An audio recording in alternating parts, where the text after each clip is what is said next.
क्या ও হয়েছে কি ভুল আমার।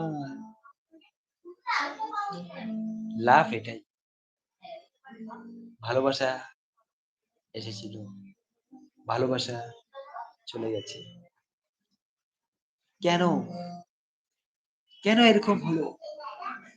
মিথ্যে অভিনয় কেন করলে? আমি এখনো তোমার সঙ্গে মিথ্যে অভিনয় করিনি, আমি এখনো তোমাকে সত্যি সত্যি ভালোবাসি। কেন তুমি আমার সঙ্গে প্রতারণা করলে? কেন তুমি আমার সঙ্গে বিশ্বাসঘাতকতা করলে? আমি কি ভুল করেছি, কি অন্যায় করেছি যে কারণে তুমি আমাকে বিশ্বাসঘাতকতা করলে আমার সঙ্গে? তবে একটা কথা মনে রাখবে, এই বিশ্বাসঘাতকতা তোমার জীবনে